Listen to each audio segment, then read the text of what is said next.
오늘 또 그대의 최고의 날입니다. 임은미 선교사 묵상입니다. 2021년 12월 8일 수요일 최고의 날. 남아있는 자들을 위해 기도를 부탁합니다. 이사야 37장. 어제 아프리카 기독 청년 연맹회 이사회가 있었다. 요즘 이사로 남아있는 사람은 3사람이다. 그 중에 둘은 우리 샘의 스텝이니 딱 한 사람만 외부 이사인 것이다. 그러니 어제 우리 샘 스텝들은 그 한 분 이사님에게 지금까지 1년 동안 샘이 해온 사역을 알려주는 시간이었다. 그 한 분은 케니라는 목사님인데 케냐에서 아마 가장 목회를 크게 하고 계시는 분이 아닐까 한다. 그러한 분이 어제 바쁜 스케줄을 비워서 이사회에 와준 것이다. 그분을 보면서 내가 감동한 부분은 샘 스텝인 제임스가 설명하는 모든 사역들을 열심히 들어주는 것뿐 아니라 사역지, 사역하는 사람들 등등 다 기록까지 하면서 그 회의에 최선을 다하여 참여해주는 모습이었던 것이다. 당신네 교회에서 들어야 하는 사역 보고서가 한두 개일까? 그럼에도 불구하고 들어야 하는 또 하나의 사역 이야기에 저렇게 경청을 할 수가. 회의는 점심시간인 12시 반부터 시작해서 저녁 6시가량 마쳤다. 기술학교까지 다 일부러 와서 둘러보고 우리가 만들어 놓은 공원도 와서 보고 마침 샘 사무실에 들렀을 때 우리가 매일 아침 6시, 저녁 6시 하는 주민들을 위한 방송으로 하는 성경 공부 시간이 있었는데 그것을 방송하는 것도 마침 보게 되었다. 당신은 이렇게까지 샘의 사역이 확장된 것을 알지 못했다면서 연신 감탄의 감동의 격려의 말을 잊지 않고 해주셨다. 나는 그러한 케니 목사님의 태도가 정말 감동이라고 진심으로 감사의 말씀을 드렸다. 보통 대형교회 담임 목사님들은 만나기조차도 힘들지 않는가 말이다.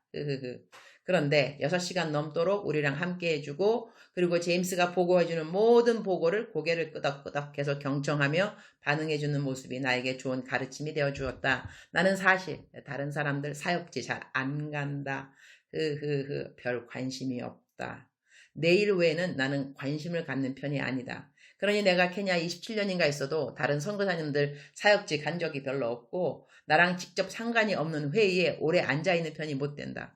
나는 내가 설교 안 하면 어디 가서 오래 앉아있는 편이 못 된다. 그러니 어디 행사에 오라 하면 가능한 가지 않으려고 하는 나이다. 그런데 어제 케니 목사님 태도를 보면서 나도 좀 더 다른 사람들의 사역에 예의상이 아니라 진심으로 관심을 좀 가져야겠구나 그런 반성을 했다. 내가 어제 있을 이사회 위에 기도를 부탁했기에 많은 분들이 기도를 해주셔서 그렇게 이사회가 아주 은혜롭게 잘 마친 것 같다. 한편 접목하게 된 것은 하늘에 올라가서 주님께 모든 사람들이 자기가 한 일을 자랑스럽게 이야기하는 때가 오겠구나 하는 생각이었다. 우리는 어제 이사님 한 분에게 요즘 샘에서 한 모든 사역을 열심히 자랑스럽게 소개하면서 모두들 흥분되고 기뻐했으니 말이다. 만들어진 큰 공원, 이전에는 그 자리가 청소년들 마약하던 공터였다는데 요즘은 청소년들이 와서 운동하고 축구하고 이 지역의 범죄율이 낮아졌다는 평판을 듣고 있다. 리무르 우리 지역 외에 다른 지역에도 리무르 지역을 본보기로 커뮤니티를 어떻게 발전시켜야 하는지 본보기 케이스가 되었다고 하니 감사. 그런데 솔직히 이런 일 선교 헌금 없었으면 가능했을까? 그렇지 않다. 오병이어 헌금을 통해서 들어온 헌금들, 고사리 같은 헌금 5,000원에서 시작해서 1만원, 2만원, 더 나가서 1,000만원, 1억 이런 헌금들이 들어왔으니 이렇게 학교 세우고 공원 만들고 놀이터 만들고 이런 모든 일들이 가능했던 것이다. 요즘 헌금 들어오는 내역 보면 거의 다 5,000원, 1만원 그 범위에서 헌금들이 들어온다. 크리스마스 아이들 선물 주라고 보내주는 헌금 빼고는 이전처럼 큰 헌금들은 많이 줄었다. 그럼에도 불구하고 선교지에서 식량 보급과 건축해야 하는 일들 등등은 계속 잘 진행되어지고 있다. 주님이 하시는 일인 것이다. 내가 선교 헌금 많이 받는 선교사라고 선교 후원 끊으신 분 있으시다. 나도 안다. 그러나 선교 헌금 끊어지는 날 또 다른 분이 헌금 안 하시던 분이 선교 헌금을 보낸다. 그러니 이건 하나님이 하시는 일이라고 저절로 믿어질 수밖에 없다. 나는 나에게 선교 헌금 보내다가 안 보내시는 분들, 그분들은 또 다른 곳에 선교 헌금이나 구제 헌금을 보통 보내시는 분들이다. 그러니 내가 있는 선교 지역에 안 보낸다고 그분들이 하나님의 일을 안 하는 것이 아니니 내가 섭섭해야 할 이유는 전혀 없다. 한 번이라도 도와주신 그 은혜 영원토록 감사. 그리고 내가 감사하고 안 하고를 떠나서 다 하나님이 아시니 하나님이 각자에게 상을 주실 것을 나는 믿는다. 나는 주님이 내게 맡겨주신 헌금으로 누구를 언제 어떻게 도와주어야 주님이 가장 기뻐하시는지 그리고 더 큰 영광을 받으시는지 매일 삶에서 여쭤보면서 살면 되는 것 같다. 이사야 37장 4절. 당신의 하나님 여호와께서 랍사게의 말을 들으셨을 것이라. 그가 그의 상전 아수르 왕의 보냄을 받고 살아계시는 하나님을 회방하였은즉 당신의 하나님 여호와께서 혹시 그 말로 말미암아 견책하실까 하노라. 그런즉 바라건대 당신은 이 남아있는 자를 위하여 기도하라 하시더이다 하니라. It may be that the Lord your God will hear the words of the field, a commander, whom his master, the king of Assyria, has sent to ridicule the living God, and that he will rebuke him for the words the Lord your God has heard. Therefore, pray for the remnant that still survives.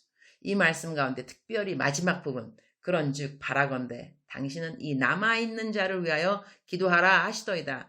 이 말씀이 마음에 와닿는다. 이 부탁은 히스기야 왕이 이사야 선지자에게 하는 말이다. 사면 초가의 상황에서 히스기야는 하나님께 기도로 나아간다. 기도로 나아가는 히스기야는 선지자에게도 남아있는 자들을 위하여 기도해달라고 부탁을 한다.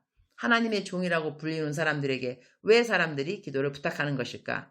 나는 주의 종으로 여김받아서인가 참으로 많은 기도를 부탁받는다. 어떤 기도는 빡세게 기도 꼭 부탁한다는 말과 함께 기도 부탁을 해오시는 분들도 있으시다. 그런데 나는 선교사역을 주로 해야 하는 선교사인데 이렇게 급한 기도 부탁들을 많은 사람들에게 받을 때는 나 선교사역 해야지. 기도하고 있을 시간이 없는데 나는 중보기도가 사역이 아니라 선교가 내 사역인데 이렇게 생각되어져서 기도 부탁을 받는 대로 얼른 그 자리에서 기도는 하지만 기도 부탁 받는 것이 때로는 부담이 될 때가 있다.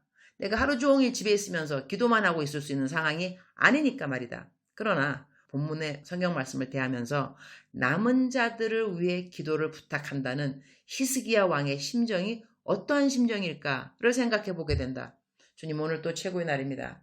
예수님도 제자들에게 기도를 부탁하셨습니다. 바울 사도도 성도님들에게 자신을 위해 기도를 부탁하셨습니다. 기도를 부탁하는 것은 성경적인 태도라고 생각합니다. 기도 부탁받을 때 길게 기도하지 못한다 하더라도 짧더라도 얼른 기도를 하기를 원합니다. 저는 기도를 많이 부탁하고 그래서 기도도 많이 받으면서 저는 정작 중보 기도에는 많은 시간을 들이지 못해서 죄송한 마음입니다. 사람들이 나에게 기도를 부탁할 때 제가 어떤 태도를 가지고 기도를 해야 주님이 가장 기쁘실까? 제가 때때로 주님께 여쭤보는 질문입니다. 마귀는 우리가 서로 기도해 주는 것을 싫어하죠. 그래서 기도 부탁하는 것도 못하게 하고 기도 부탁 받아도 기도를 잘 못하게 하죠. 이러한 마귀의 괴계에 넘어가지 않고 열심히 남아있는 자들을 위한 기도를 게을리하지 않도록 도와주옵소서. 주님 사랑합니다. 주님 감사합니다. 오늘 또 우리 주님 저를 보시면서 하루 종일 기쁘시면 참 좋겠습니다. 최고의 날 게시판. 저는 유튜브에서 이사야 강해라는 제목으로 들어가서 여러분들의 강해 설교를 듣습니다. 많은 분들이 다 좋은 설교를 해주시더군요. 그 중에 한 구절 한 구절 설명해 주시는 분으로 진아쌤이라는 분이 있으세요. 평신도이신데 성경 공부를 많이 하시고 이 공부를 올려주시는 것 같아요. 저의 묵상은 묵상 자체가 삶의 적용을 중점으로 하기 때문에 이사야서 성경 공부를 구체적으로 하고자 하시는 분들에게 진아쌤 이사야서 성경 공부를 강추드립니다. 사랑하는 그대여, 사랑하는 그대여, 출석 부르고 있습니다. 대답하고 계시죠? 사랑하는 그대여, 어저께 숙제 제가 낸 거 없었나요? 아차, 어제 낸 숙제는 딴 거 요한복음 강의하면서 제가 숙제 낸 게 있었군요. 그는 흥하여 하겠고 나는 쇠하여야 하리라.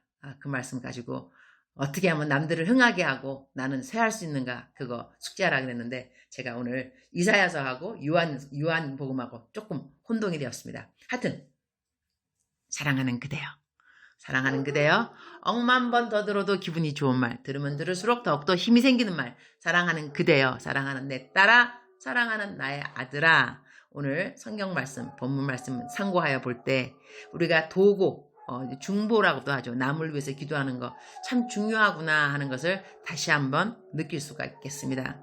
우리는 서로가 필요합니다. 신앙생활에 독불 장군이 없습니다. 독불 장군이 없습니다. 그래서 기도를 부탁하는 거 너무나도 성경적인 것이고, 기도 부탁받은 거, 기도하는 거 역시 성경적인 것이죠. 우리는 성경적으로 살아야만 합니다. 그쵸? 그런데 우리가 근데 기도 또 부탁할 때도요, 저 같은 경우는 기도를 부탁받고 난 다음에 왜 기도할 때 하나님한테 여쭤보는 것 중에 하나가 하나님, 제가 어떻게 기도하면 하나님이 기쁘시겠습니까? 하는 그 질문이 제가 있고요. 제가 기도 부탁받고 난 다음에 어떠한 태도를 가져야 주님이 기뻐하실까? 그것도 제가 주님 앞에 올려드리는 질문 중에 하나입니다. 이유 중에 하나는 뭐냐면, 우리가 바라고 원하는 기도 제목들이 너무나 세상적인 것들일 때는 내가 이렇게 세상적인 것들을 위해서 기도하는데 시간을 보낼 필요가 있나? 그런 생각이 들 때가 있어서 그렇습니다. 사랑하는 그대여, 우리들의 일용할 양식 하나님이 다 알고 계십니다. 주님께서는 정직한 자에게 좋은 것을 아끼지 아니하신다고 말씀하셨습니다. 어떤 거는 기도를 할 일이 아니고 정직히 살아야 되는 일들이 있는데, 우리는 정직하게 살지는 않고 말씀대로 살려고 하지는 않고 그냥 달라고만 하는 그럴 때가 있는 것 같습니다. 우리 하나님한테 달라고 할 필요 없는, 그냥 그대로 살아드리면 되는 그런 것들이 있거든요. 그럴 때는 기도의 제목이 뭘 달라는 것이 기도 제목이 아니라, 하나님, 이런 것을 받기에 부족함이 없는 삶을 살아내도록 저에게 힘을 주세요. 이렇게 기도하는 것이 좀 더 하나님을 기쁘게 하는 기도가 아닌가 합니다. 하여튼 사랑하는 그대여, 오늘 또 기도하면서 주님 앞에 담대하게 나아가는 그대 되기를 축복합니다. 그리고 기도 부탁받으면 기도하는 그대, 그리고 기도 부탁하는 거 어려워하지 않는 그대. 왜냐하면 성경적인 태도이니까요. 사랑하는 그대여, 사랑합니다. 사랑하는 그대여, 축복합니다. 오늘 또 그대의 최고의 날입니다.